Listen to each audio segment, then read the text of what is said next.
Welcome back to the Scattered Sheep Podcast. I'm your host, Anthony Wade. I was probably not going to address the Charlie Kirk shooting. I think that the algorithms and social media are going nuts. But I think that it's infecting, as usual, the useful idiots in the NAR to use this absolutely horrific and tragic death for their political advantage, because that's what their masters tell them to do. So let me preface this by saying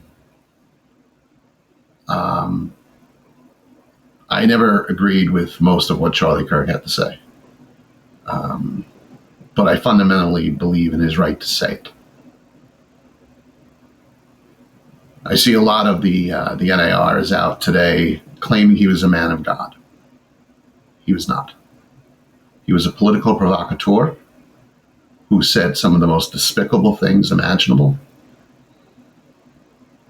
After Nancy Pelosi's 80-plus-year-old husband was hit in the head with a hammer by a right-wing lunatic, Charlie Kirk called on patriots to bail him out of jail.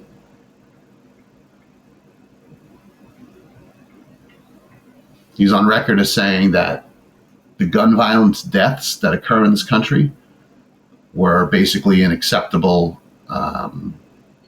side effect for the Second Amendment. None of that deserves what happened to him yesterday. None of it. And we should all, as human beings, Americans, and most importantly, Christians, denounce any form of violence, particularly violence that appears to be an attempt simply to combat speech that we don't like. What we should do is present our opinion, let the cards fall where they may. The people make their own minds up. That's what we do in a free society.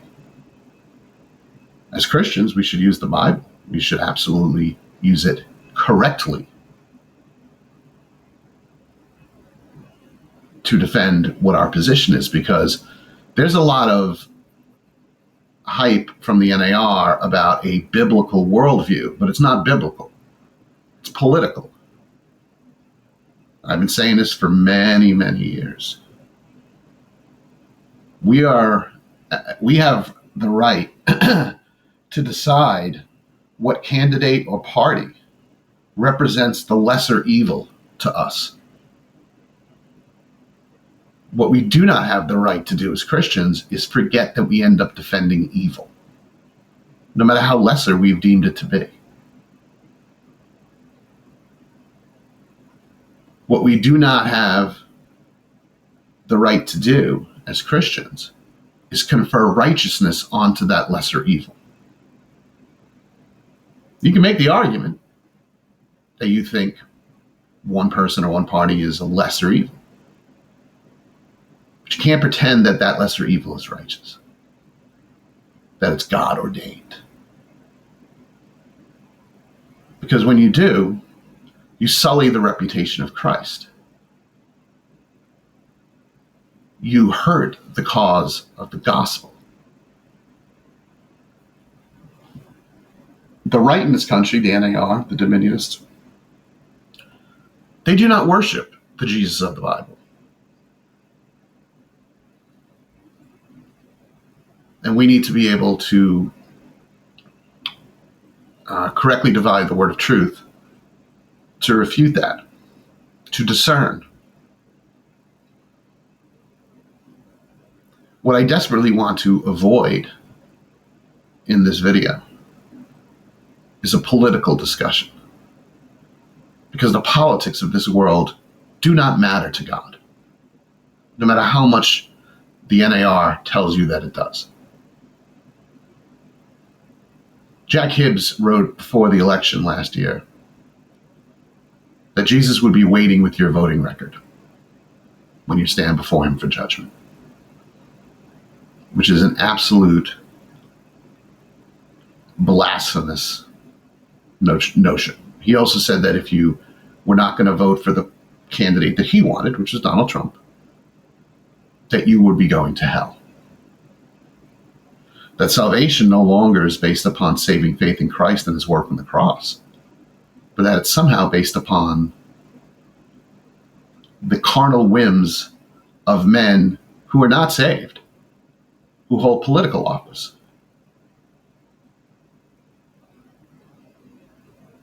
We need to do much, much better as the church, because the world doesn't need to see the hypocrisy. Because while the Bible says the things of God are absolute foolishness to them, things of the world and carnality, they know pretty well.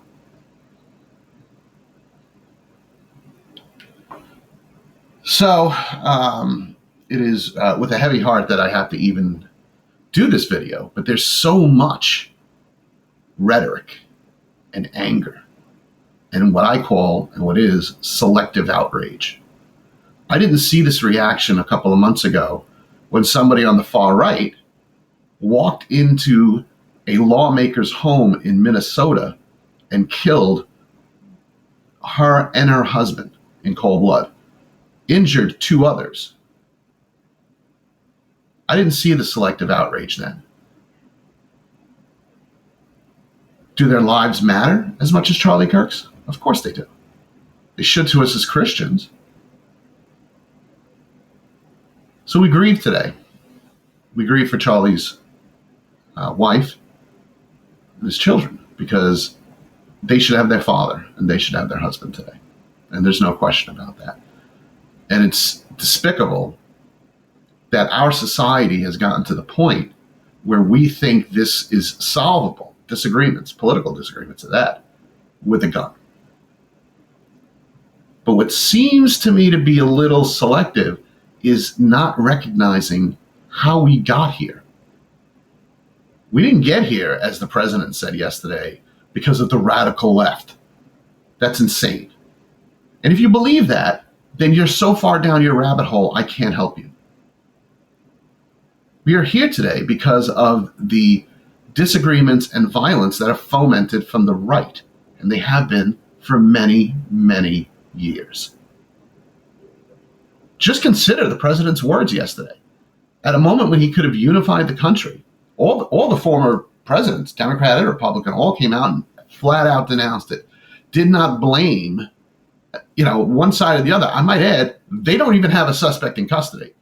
Now, one must assume that whoever did this disagreed with Charlie Kirk, which would probably put them on the left, which is unfortunate because we play this game where something happens and the first thing we want to do is hope that the perpetrator is not on our team.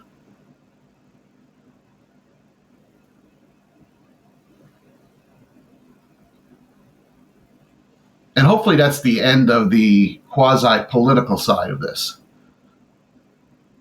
Came across a video today from somebody I know is an NAR Dominionist MAGA buffoon in Russell Johnson.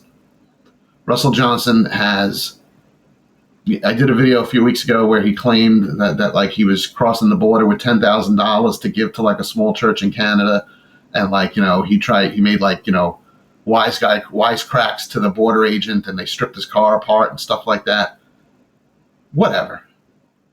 You have to understand, when you see people like this, they're grifting. That's all they're doing. Russell Johnson, go Google Russell Johnson's pictures from 10 years ago. He doesn't look anything like this because he wasn't living in Seattle. When he decided to take over church in Seattle, he grew out the beard. He usually wears a flannel shirt. It's all theater.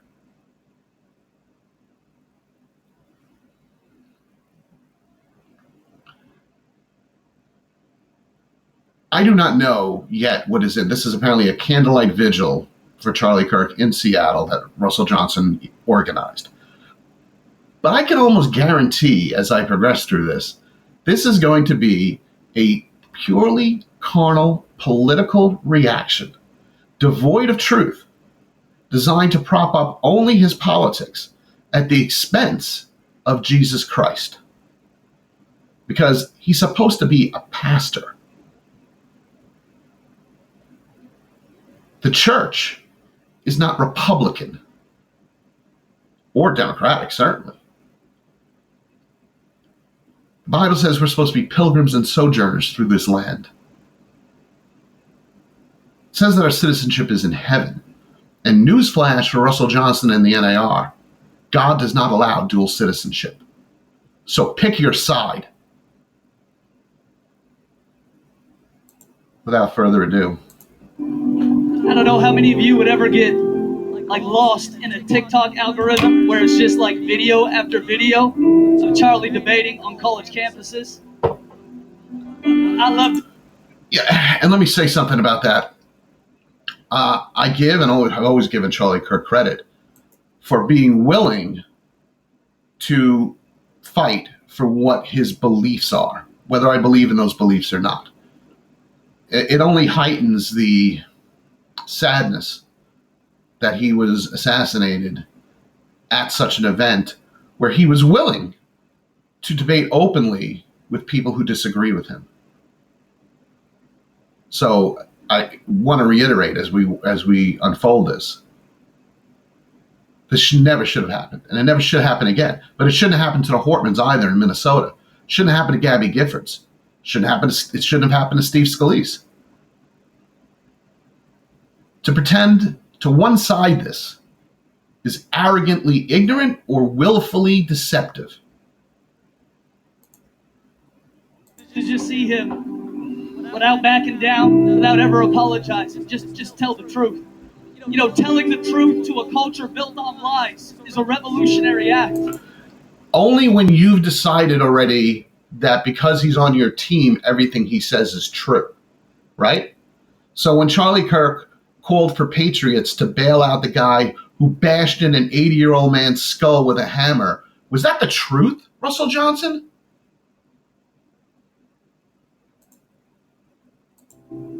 Charlie was a revolutionary. He just told the truth. No. Talked about his relationship with God. Talked about why he believed the Bible was true. He did do that. But unfortunately, again, when you're surrounding your faith with, angry, ugly politics that demean anybody who doesn't share your beliefs, that's not Christian. Talked about how that relationship with God informed the way that he interacted with civil society. We got an entire crop of political figures today who act like they have a private faith that never interrupts or interacts with their public life. Yeah, I hate to break it to you, Russell, but that's how it's supposed to be, right? Because you're an NAR dominionist, you think your faith is supposed to affect the culture, as opposed to your faith saving people from the culture. You're not reviving what was never alive, Russell. That's nonsense. It's unbiblical nonsense. So people who, you can't act as if, with the same mentality they used in the Crusades, that we're going to convert everybody forcibly to believe what we believe, because they won't be converted. They're still going to stand. I give this example a long time ago. There was a brother in my church who was on my devotional list back when I had a written ministry as opposed to a podcast. And finally, I just had to cut it off with him. And I'm just like, your Jesus is wrapped in barbed wire. And he will cut to pieces anybody who approaches him way before they get saved. If you ever achieve your goal of stopping every woman from ever having an abortion, or every gay person from ever marrying, you've done nothing, because they're all still going to hell because you didn't give them the one thing they needed, the gospel, and allowing the Holy Spirit to do the convicting. You don't have a private faith. You either have a public faith or you got no faith at all. That is just a disgustingly blasphemous comment. So if I don't publicize like my faith. And what Russell's talking about is politics. He's talking about that you have to side with the side that he's deemed to be the lesser evil. And if you don't, you have no faith at all. Well, what is your faith in? Is your faith in Christ and his work on the cross? Or is your faith in the politicians that you want to elect?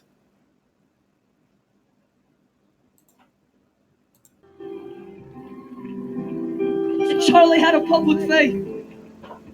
I spent time with him in Nashville. He was also a public figure, right? I mean, come on. I spent time with him down in San Diego. I spent time with him down in Phoenix, Arizona. The first time I met him, he said, "Russell, you have my wife to thank for why I know who you are." I said, "What do you mean?"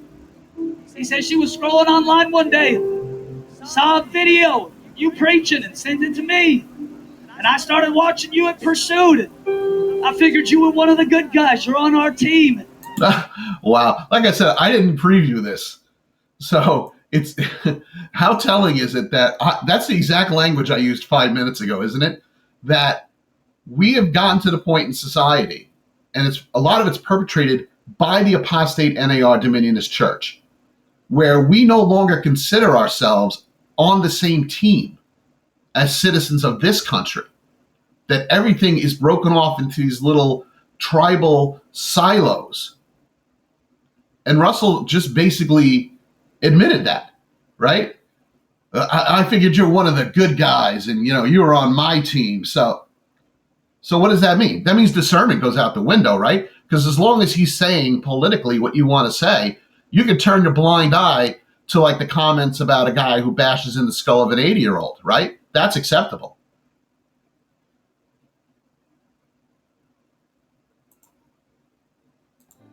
So Charlie and I developed a friendship.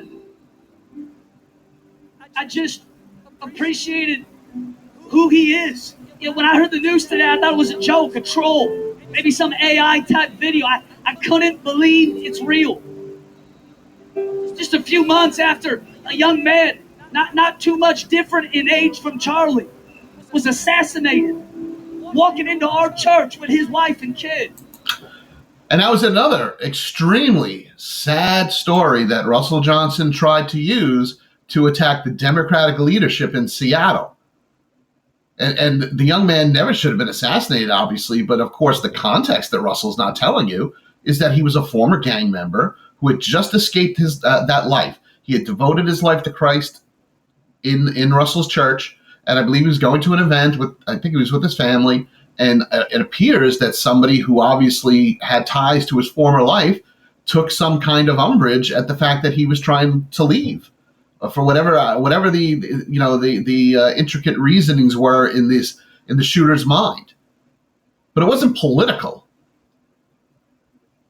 And I might add again, selective outrage. Let's see, because again, I haven't screened this. Let's see if he mentions any violence from the right toward the left. Let's see if he mentions the Hortmans in Minnesota. If he does, I'll give him credit, because I don't expect him to. Charlie's assassinated on a college campus in Utah for just daring to tell the truth. No, he was daring to give his opinion. You might agree with it. That doesn't make it the truth. There's this rebranding that really needs to be pushed back on, because there are plenty of things that Charlie Kirk believes that other people would probably say is not really true. It's his opinion. He's entitled to it. And he certainly should not be assaulted or assassinated for it. For daring to say, no, there is one way.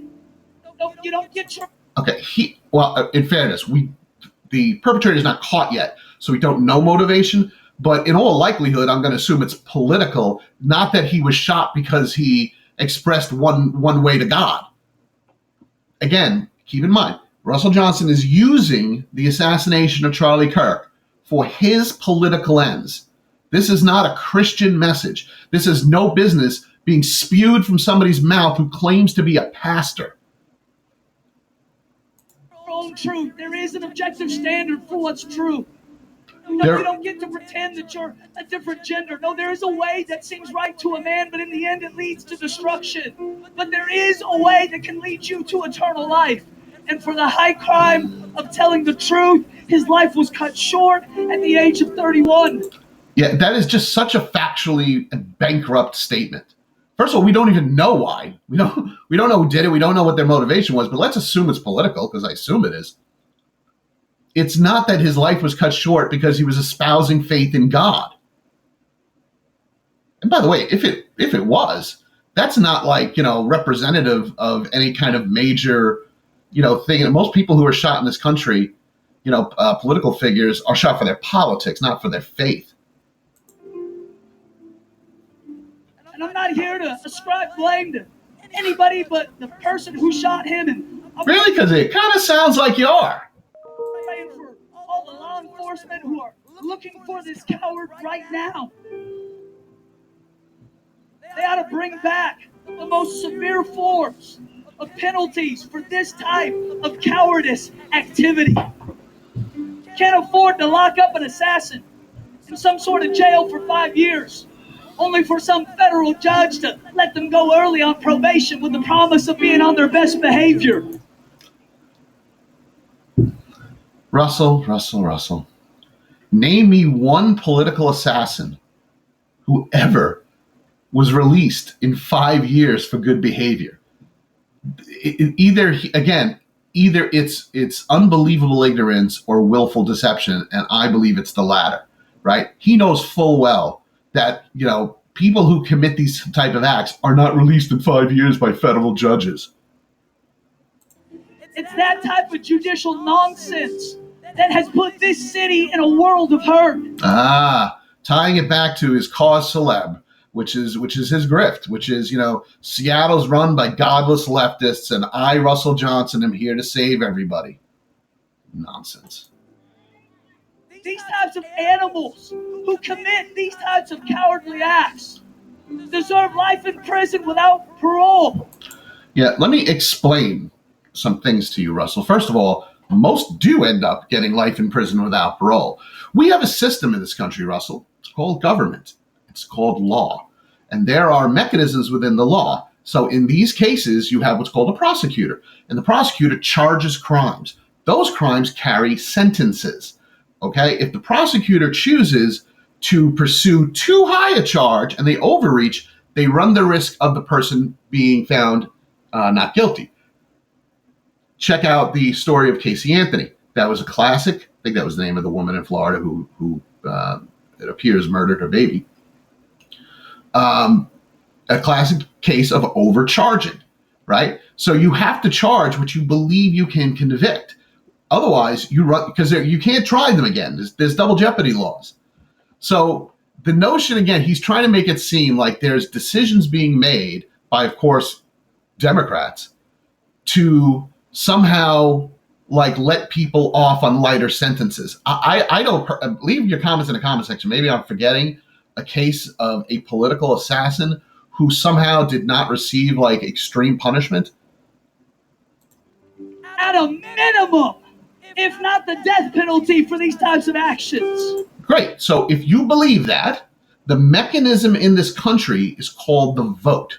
So that means that you would go out and support candidates who run on a platform, even district attorneys, right? We vote for those too, who run on platforms of the death penalty or of restoring the death penalty. If it's not, I'm assuming it's not in Washington State, but I don't really know. You know what I'm saying? That's the mechanism. Not this, everybody should be put away or killed because I, Russell Johnson, deemed that to be so. As a pastor. This is an assault on the fabric of our nation.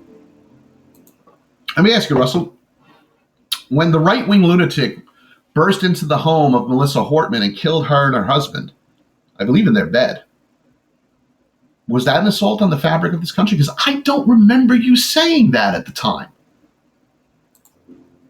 I'm not here to ascribe blame to anybody else except the individual who pulled that trigger. Yeah, that's the second time you've had to say that, because you know full well it's not true. You're blaming the opposition to your politics.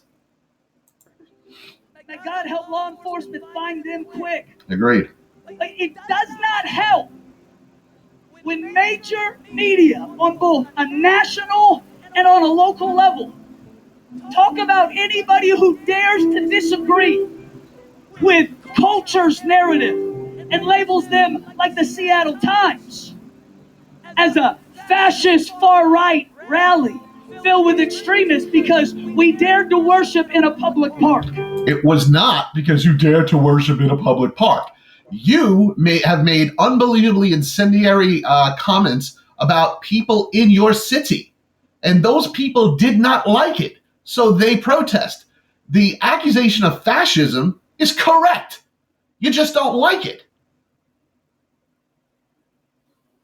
But again, I'm not blaming anybody. Well, but it doesn't help. And I might add, why is it you're only focusing on one side of the media?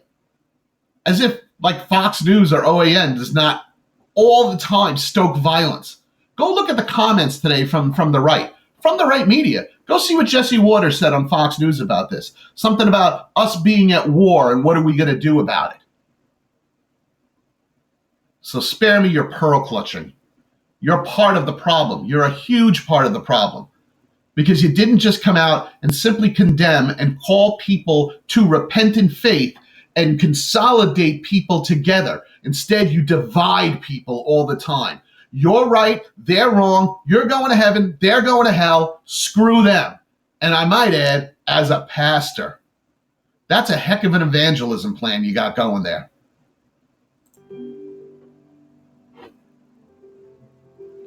So when we're gathering out here tonight, it's like we're gathering in one sense as an act of resistance. And what is that act of resistance? You can go ahead, media, and write whatever BS articles you want. The people of God are not backing down because we are not the problem in this city. We are the answer to the problem in this city. Really? You're the answer to the problem. You. I'm not blaming anybody, but you're the sickness and we're the cure.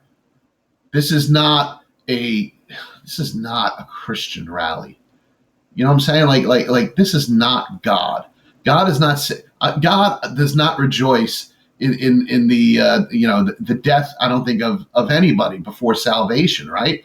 But he does not command the church to go out and verbally attack, first of all, verbally attack an entire swath of people, 50% of the country, 50% of the church in all likelihood, because of the actions of one person, one deranged individual, one demonically influenced individual who you don't even know who that person is yet. This is shameful.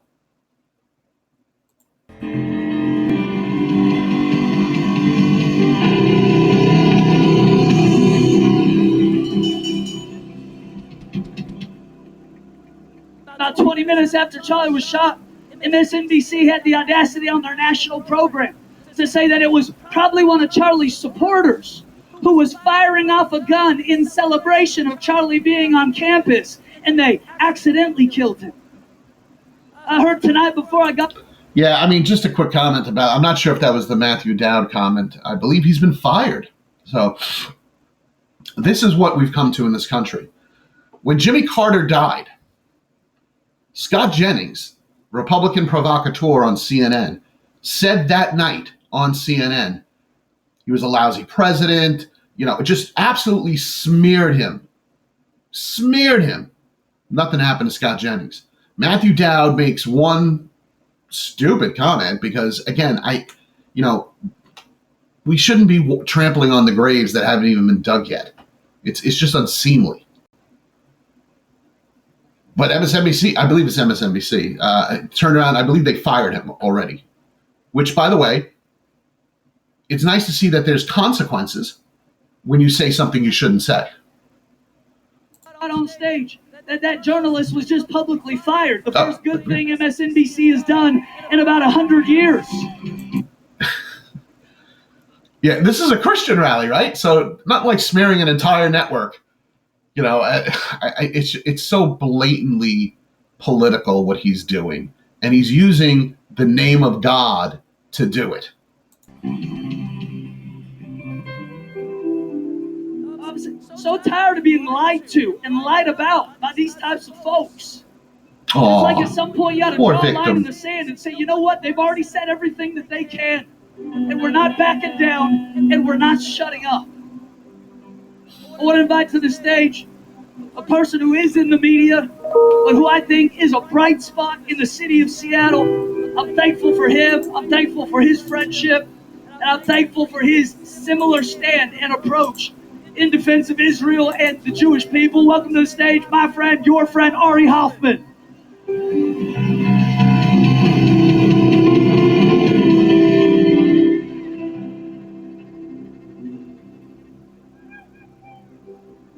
City. Just fast forwarding. Somebody who was brave enough to say, you know what? I'm going to risk it all.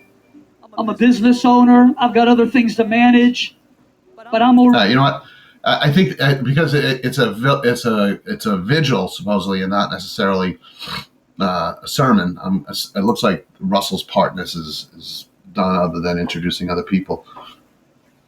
I don't know the other people. I don't want to comment on the other people. What I do know about Russell Johnson is he claims to be a pastor. He claims to represent Jesus Christ, and he does not. And I think that we've proven in the 20 minutes airtime that I gave him that this vigil was not about Charlie Kirk. It wasn't even about, the things that we could come together on, right? I mean, how powerful would it be if people like Russell Johnson, Jack Hibbs, Shane Eidelman, the NAR dominionists of our time, would put out a statement saying, you know what? We need to stop the demonizing on both sides. We need to come together because God does not want any to perish. But that's not what they did, because that doesn't serve their politics. They have orders from their political masters, and they're carrying them out. And I might add, they're carrying them out without even knowing any details about the person who did this. None. The deification of Charlie Kirk, not warranted. Sorry, it's just not. The selective outrage, where we just recently, a few months back, had at least equally a horrific event in that a gunman with clear right-wing ideology broke into a politician's house and killed both her and her husband, tried to kill other people, seriously wounded two others. Crickets from Russell Johnson. Crickets from Jack Hibbs and the right. Because that doesn't serve their politics. They can't come together. They can't come out and simply denounce that too. They have to protect also, I might add, they have to protect the gun lobby because that's part of their politics. So there's never any discussion allowed as to how people get all these weapons. The 23-year-old who just shot up the Catholic school in Minnesota just went out and purchased 3 guns legally. No problem, even though they clearly were not mentally well. No discussion of curbing that. None. And when people deemed on the left had the temerity to say, hey, maybe you should do more than just pray, which is a fair statement, they selectively outrage against that, claim that they're being attacked, play the victim so that the gun lobby never has to do anything. And believe me, those of you know me, no, I do not believe in abridging the Second Amendment. I do not want the government having all the guns. I don't think that's a solution either. But I think we can have a rational discussion in this country between reasonable people, even if we disagree, about things we can do to make it better. No. But either way, Russell Johnson is not a Christian pastor. He is a MAGA Republican political operative in sheep's clothing. And this video is just despicable proof of that. Instead of having the opportunity to bring people together, he clearly indicated that he believes that the important thing is to make sure that we're contained in our silos, that our team is what matters.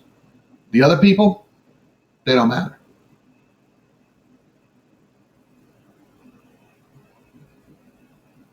We grieve. We should grieve for any loss of life, unnecessary loss of life especially, unnecessary loss of life based upon political ideology. But to avoid discussing how we get here ensures it will simply continue. And assuming this is the representation, it is guaranteed to continue, because this is exactly what led to the shooting. Make no mistake about it. This constant demonization of each other, this refusal to look at each other as human beings. I didn't know Charlie Kirk. He seemed like a nice enough guy. I just didn't agree with a lot of the things that he had to say. I'm sure he wouldn't agree with a lot of things I had to say. And that should be okay. I say that to people on my channel all the time. I'm not perfect, and I fall short sometimes in my responses, but I try my best to be reasonable, to disagree reasonably, in what it is that we don't see eye to eye on. I just had an exchange on a video the other day with a fellow who claims to be a prophet. I asked him some questions. He was polite enough to answer them. He knows that I don't necessarily disagree with what he offered up as what he believes. And he was okay with it too. And he thanked me for listening. He said, most people don't. They have their beliefs, and it's tunnel vision. And I say all the time, leave me comments. Listen, my last video, the one on Troy Black, I don't know, for some reason, I don't understand algorithms and stuff. But I've only been doing this since April, the pod business, right? It's not a business, but the podcast. But the last video on Troy Black, instead of having the usual 100, 200 views, has it's up to 1,100 views.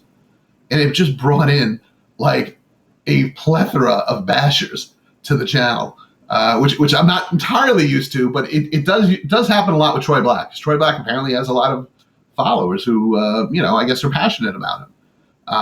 But I disagree with them. And I try to point out that, I try in my responses to say, listen, the clear reading of the text that he butchered shows that Agabus did not, try to urge Paul to not go to Jerusalem. That it was the other people that he was with. If you read the text and somehow don't see that, I can't help you. I can only point out what it says. But I don't have to be mean in my response. So if I am, by the way, I apologize. It's not my intention. I am a human being too. The point being is that I've had exchanges with people, even on my site and throughout when I had the written ministry on 828ministries.com for 15 years. I've had plenty of people email me. I've had people correct me, and I do the research that they asked me to do, and if they're right, and it's happened, I retract.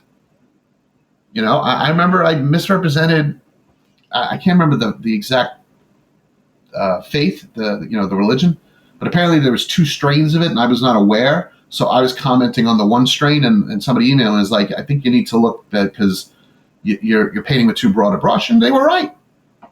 I was, I don't know everything. I'm not a prophet, just to be clear. So at any rate, just a sad, sad time in America. But, it's only heightened because it's Charlie Kirk. You know what I'm saying? Melissa Portman was a lot less known. She was a state legislature. But it mattered to the people in Minnesota. It mattered to the people who elected her. It mattered to her family. It mattered to her children, just like it matters to Charlie's family. I couldn't imagine the devastation that they're going through today. And he absolutely did not deserve what happened to him. But this is not the answer. This is not the answer for the church, for somebody who's claiming to be the church, to draw lines in the sand and pretend like there's only one half of the media. The other half of the media you don't say anything about. To be selectively outraged at Charlie Kirk while you said nothing about Melissa Portman.